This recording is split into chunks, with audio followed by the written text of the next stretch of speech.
Assalamualaikum warahmatullahi wabarakatuh.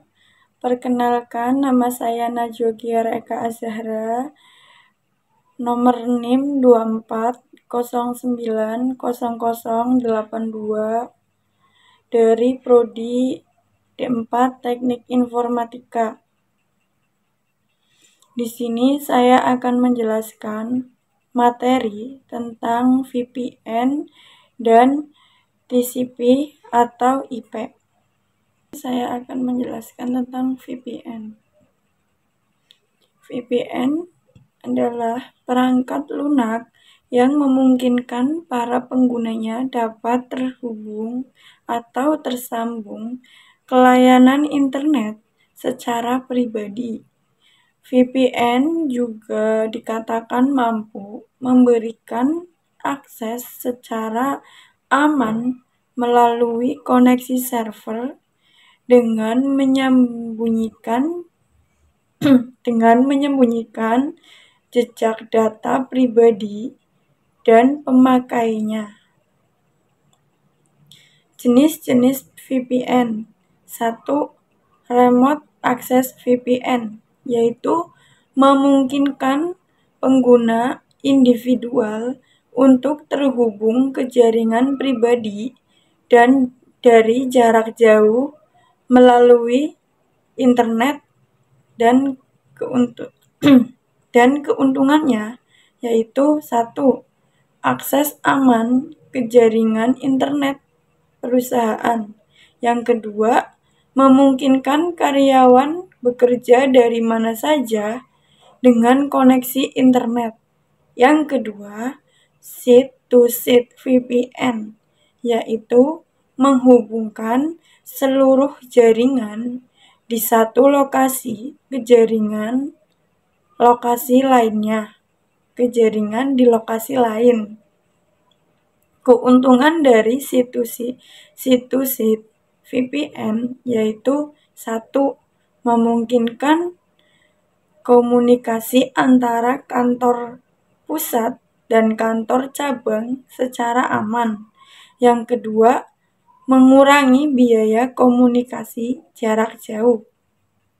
Nah, jenis VPN yang ketiga yaitu SSL VPN, Secure Socket Layer VPN, yaitu memungkinkan akses jarak jauh ke aplikasi dan layanan internet perusahaan melalui browser web menggunakan protokol SSL atau TLS. Yang keempat yaitu MPLS VPN atau Multi Protocol Label Switching VPN, yaitu jenis VPN yang menggunakan teknologi MPLS untuk mengarahkan data dan memungkinkan pengiriman data yang efisien antar lokasi. Yang kelima yaitu IPsec VPN, Internet Protocol Security VPN, yaitu menggunakan protokol IPsec untuk mengamankan komunikasi internet pada level IP dengan mengenkripsi dan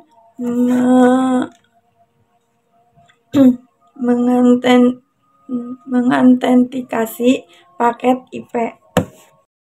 Keuntungan dari IPsec tersendiri yaitu 1. Keamanan tinggi untuk komunikasi data. Yang kedua, dapat digunakan untuk remote access dan C2C VPN. Nah, yang terakhir yaitu hybrid VPN adalah kombinasi dari 2 atau lebih jenis VPN, misalnya menggabungkan MPLS VPN dengan IPsec VPN. Keuntungan dari hybrid VPN yaitu fleksibilitas tinggi dalam pengelolaan jaringan. Yang kedua, dapat disesuaikan dengan kebutuhan spesifik perusahaan.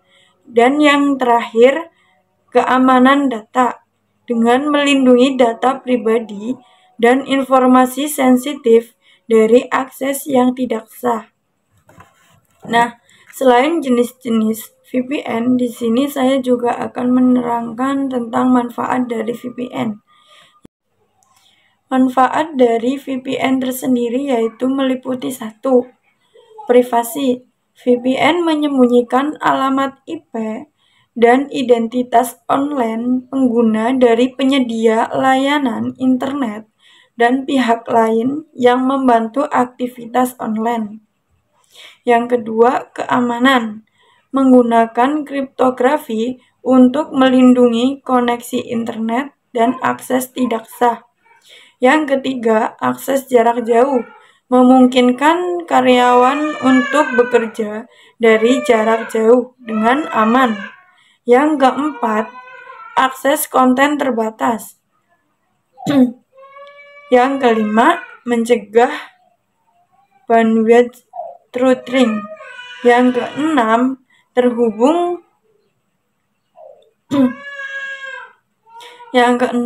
terhubung aman ke Wi-Fi publik.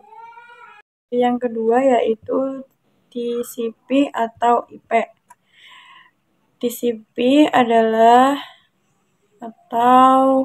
Transmission Control Protocol atau Internet Protocol adalah suatu standar komunikasi data dalam jaringan komputer yang digunakan untuk proses pertukaran data antar perangkat.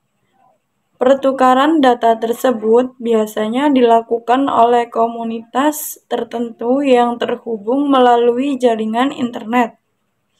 Dengan kata lain, terdapat lebih dari satu perangkat komputer yang terhubung dari berinteraksi menggunakan TPC atau IP. TPC sendiri ini adalah protokol komunikasi yang masih menggunakan IP sebagai cara untuk mengangkut paket data, tetapi juga menghubungkan komputer, aplikasi, halaman web, dan server web. Sedangkan IP adalah protokol internet tingkat rendah yang memfasilitasi komunikasi data melalui internet. Nah, di TPC atau IP ini terdapat lapisan jaringan. Yang pertama, network access. Lapisan ini berhubungan dengan metode dan protokol yang digunakan untuk mengirim data melalui media, yaitu baik kabel maupun nirkabel. Dalam konteks TCP ini, TCP atau IP. Yang kedua, internet layer, yaitu bertanggung jawab untuk pengirim paket data antar jaringan yang berbeda. IP atau internet protokol menjadi protokol utama karena pengalamannya. Yang terakhir yaitu network interface layer, yaitu menangani connect, yaitu antara perangkat dan jaringan protokol. Pada lapisan ini seringkali spesifik untuk jenis media yang digunakan. Nah, selanjutnya ada juga lapisan internet, yaitu 1. Protokol IP mengatur pengalaman dan routing paket data antar jaringan. Yang kedua yaitu router, yaitu menghubungkan dan memindahkan data antar jaringan yang berbeda. Yang ketiga yaitu subnet, yaitu membagi jaringan menjadi segmen-segmen yang dapat dikelola lebih baik. Nah, di VPN atau IP ini memiliki kelebihan dan kekurangannya. Kelebihannya yaitu 1. Terbuka dan standar. Yang kedua, stabilitas global. Yang ketiga, interoperabilitas. Yang keempat, fleksibilitas. Nah, kekurangannya yaitu 1. Keamanan yang terbatas. Nah, yang kedua, kehandalan yang bervariasi. Yang ketiga, overhead protokol yang tinggi. Sekian materi yang dapat saya sampaikan. Kurang lebihnya saya mohon maaf. Saya akhiri. Wassalamualaikum warahmatullahi wabarakatuh. Terima kasih.